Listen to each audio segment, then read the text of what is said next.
अल्हम्दुलिल्लाह हम्दन कसीरन कमा अमर। अशहदु अल्ला इलाहा इल्लल्लाह वहदहु ला शरीका लहु फिल खल्क़ि वल अम्र। व नशहदु अन्न सय्यदना व मौलाना मुहम्मदन अब्दुहु व रसूलुहु सल्लल्लाहु अलैहि व अला आलिहि व अस्हाबिहि अल्लज़ीना हुम खुलासतुल अरबिल अरबा व खैरुल खलाइक़ि बअदल अंबिया। अम्मा बाद, अऊज़ु बिल्लाहि मिनश शैतानिर रजीम, बिस्मिल्लाहिर रहमानिर रहीम। या अय्युहल्लज़ीना आमनु दुखुलू फिस्सिल्मि काफ़्फ़ह वला तत्तबिउ खुतुवातिश शैतान इन्नहु लकुम अदुव्वुम मुबीन। सदक़ल्लाहुल मौलानाल अज़ीम। मोहतरम अजीज़ भाइयों, बुजुर्गों, दोस्तों, हमारा आगे से मज़मून निकाह और शादी के मुतालिक चल रहा था। बीच में चूँकि उतराण का ज़माना आ गया तो 2 जुमा उतराण के बारे में कुछ बातें कही गई, लेकिन अफसोस सद अफसोस कि हमारे नौजवान इस बात को समझ नहीं पाए, इसलिए कि सुनते ही नहीं। तो बच्चों को तो हमने कंट्रोल में कर लिया, 3-3 वक्त का मदरसा रख के, लेकिन जो मदरसे नहीं आते वो छतों पर ही नज़र आए। खैर, अल्लाह माफ़ फरमावे। शादी के मज़मून में हमने मंगनी शरीयत के एतबार से क्या है उसको हमने बताया था, जिसको हम सगाई बोलते हैं। हमारे समाज में जो सगाई का रिवाज है उसका शरीयत में कहीं वजूद नहीं। सगाई यानी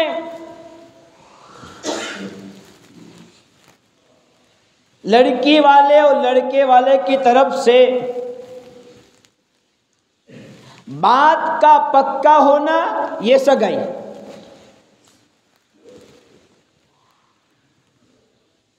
अब हमारे समाज में पैगाम पहुंचाया जाता है, ये अच्छी बात है, शरीयत की बात है। पैगाम पहुंचाना, पैगाम कबूल करना, और दोनों की जानिब से पैगाम पहुंचाया जा सकता है। मर्द भी पैगाम पहुंचा सकता है और औरतों की जानिब से भी पैगाम पहुंचाया जा सकता है।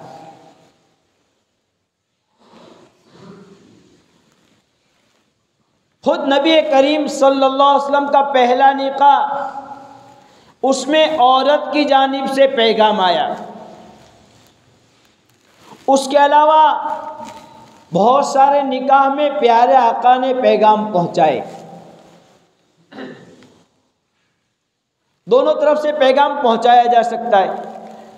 अब पैगाम पहुंचाने के बाद दोनों तरफ से पैगाम कबूल हो गया, सगाई हो गई, अब दूसरी कोई बात नहीं है।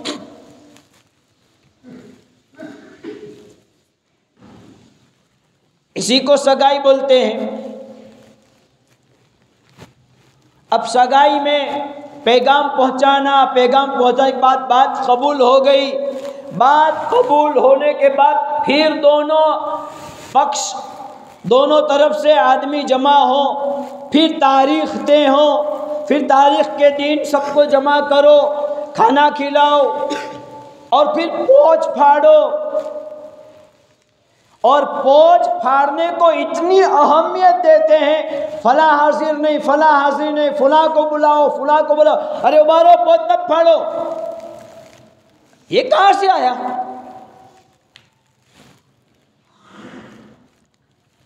पोंछ का शरीयत में वजूद नहीं है।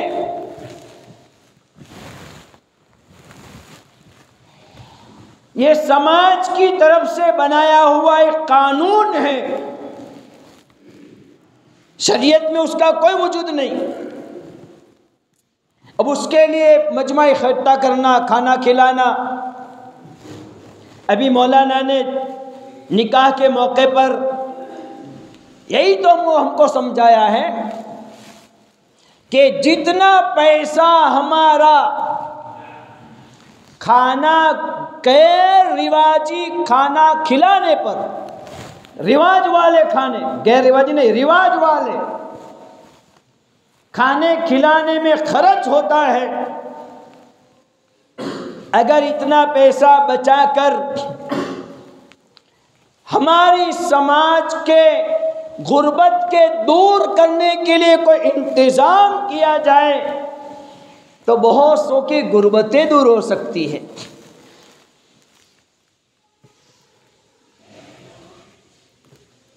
तो ये एक गलत रिवाज है।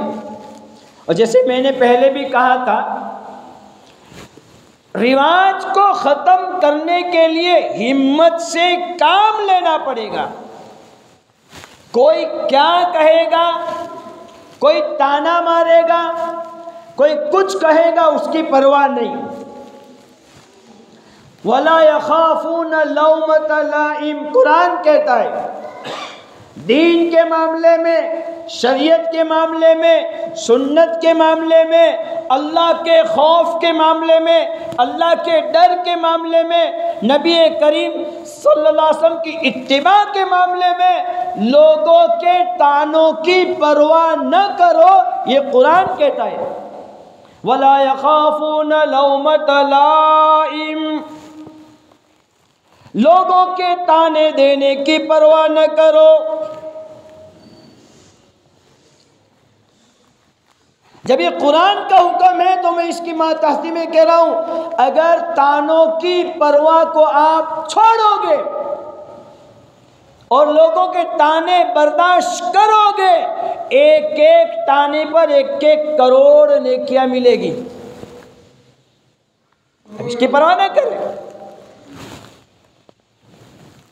और लड़की का इंतिखाब, चॉइस, इसके बारे में मैंने बताया गुज़श्ता जुमा को कि प्यारे आका ने फरमाया, तुनकहुल मरअतु लिअर्बा, लिमालिहा वली जमालिहा वली हसबिहा वली दीनिहा फस्फुर बितादि दीन तरिबत यदाक।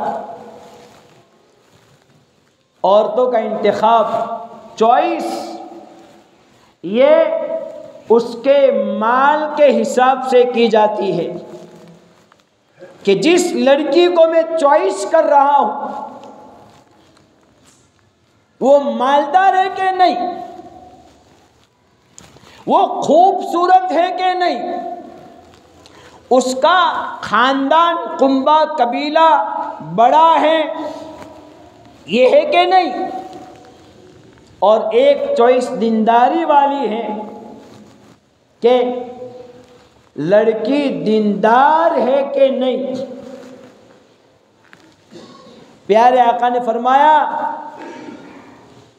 दीनदारी को तलब करो, दीनदारी को तलब करो।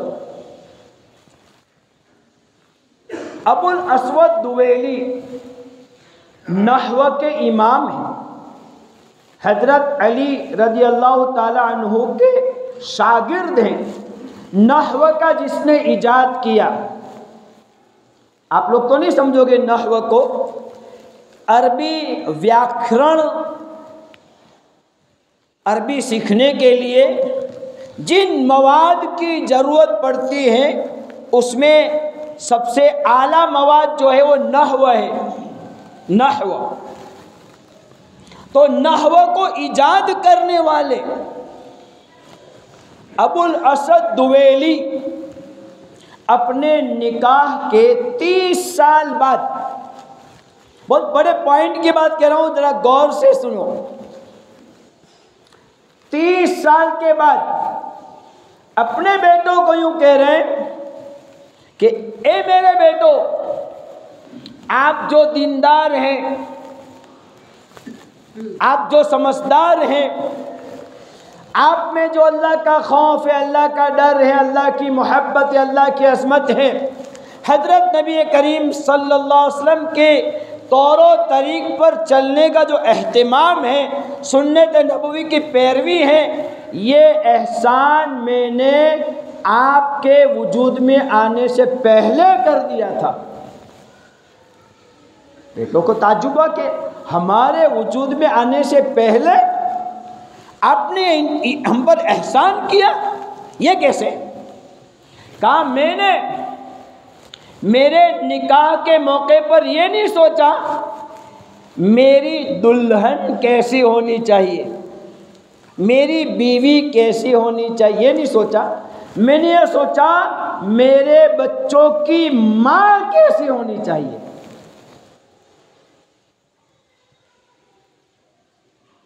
हम सब ये सोच बना लेवे, जिन जवानों का निकाह नहीं हुआ है वो जवान ये सोच बनावे कि मेरे बच्चों की माँ कैसी होनी चाहिए, तो फिर बच्चों पर नज़र करते हुए ये निकाह होंगे। ये खूबसूरती पर नहीं जाएगा, ये माल पर नहीं जाएगा, ये जमाल पर नहीं जाएगा, ये हसब व नसब पर नहीं जाएगा, ये दीनदारी पर जाएगा। इसलिए कि माँ दीनदार तो बच्चे दीनदार। हाँ, एक मर्तबा हजरत मौलाना इस्माइल साहब गोधरा वाले, इन्होंने एक बयान के मौके पर एक किस्सा सुनाया कि हम लोग अमेरिका में थे और हमारे साथ एक जवान हमारी खिदमत में लगा रहता था। बार बार करीब रहने से उनसियत हो जाती है, मोहब्बत हो जाती है, एक फितरी तकाजा, ये फितरी चीज़ है। उस बच्चे से मोहब्बत हो गई, बच्चे से हमसे उनसियत हो गई। उस बच्चे ने कहा कि मेरी मामूजात बहन है। उस बहन ने, उस लड़की ने ये कहा कि यार आप लोग दीनदार लड़कियों को पसंद करना शुरू कर दो तो हम औरतें ऑटोमेटिक दीनदार बन जाएंगी। मसला तो यही है ना, सारे जवान मॉडर्न लड़की पसंद करते हैं तो माँ लड़की को मॉडर्न बनाने के लिए मजबूर, बाप लड़की को मॉडर्न बनाने के लिए मजबूर, घर के मर्द, घर की औरतें अपनी बच्ची को मॉडर्न बनाने के लिए मजबूर हैं। हाँ, एक लड़की हमारे पास पढ़ती थी, बड़ी बुर्के में, पर्दे में और बिल्कुल दीनदारी के साथ चलने वाली। जब मदरसा छोड़ा, मदरसा छोड़ने के बाद भी चूँकि मदरसे की तरबियत अल्हम्दुलिल्लाह अच्छी थी, आज भी हमारे मदरसे में बच्चों के लाइन से अच्छी तरबियत है, अच्छा दीन सिखाया जाता है। अब वो बच्ची पर्दे में बुरखे में रहने लगी। एक मर्तबा हमने इसको किसी शादी के मौके पर फैशन की सूरत में देखी, हमारा जी जला, दुख हुआ। हमने उस बच्ची को बुलाया, बेटा तू तो बड़ी दीनदार, बड़ी शर्म में, बड़ी बुरखे में, बड़ी पाबंदी के साथ रहने वाली, फला मौके पर हमने तुझे फैशन वाली देखी।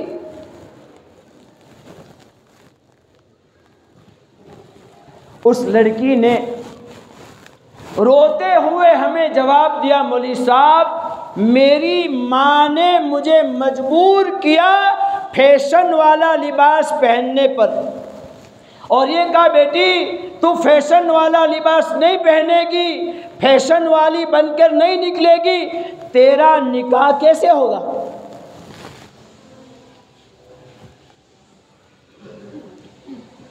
अब ये लड़कों को, लड़के के वालियों को इस पर सोचना है कि आज हमने मॉडर्न लड़कियों को पसंद करना शुरू किया, लड़कियां मॉडर्न बनना शुरू हुई। फिर नुकसान क्या हुआ, ये मॉडर्न बन के बाहर आई, हमारे हाथ न लगी, गेर लेकर भाग गए। न इधर के रहे न उधर के, न खुदाई मिला न विसाले सनम। खैर वक्त हो चुका है,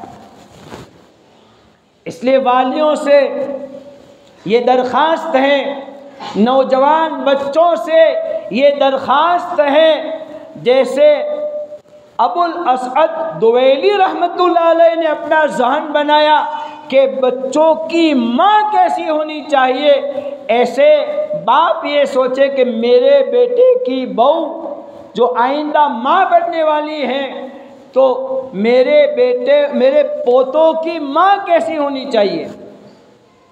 अगर ये सोच के साथ दीनदारी को पसंद करोगे, इंशाअल्लाह ताला ये जो मॉडर्न पना है ये ऑटोमेटिक ख़त्म हो जाएगा, ऑटोमेटिक। इसलिए कि हमने मॉडर्न को पसंद करना छोड़ दिया, मॉडर्न पसंद नहीं करते हैं, दीनदारी पसंद करते हैं। औरतें ऑटोमेटिक दीनदारी पर आएगी। नियतें बनाओ, इंशाअल्लाह हम मॉडर्न को नहीं पसंद करेंगे और दीनदारी को पसंद करेंगे। खैर अब ये 2-3 जुमा अगर मौका मिला, आपसे दरख्वास्त है जल्दी आओ, इसी मजमून को चलाएंगे। शादी निकाह कैसे होना चाहिए, अल्लाह हमें सुन्नत शरीयत के मुताबिक तमाम आमाल करने की तौफीक अता फरमावे। व आखिरु दावाना अनिल हम्दुलिल्लाहि रब्बिल आलमीन।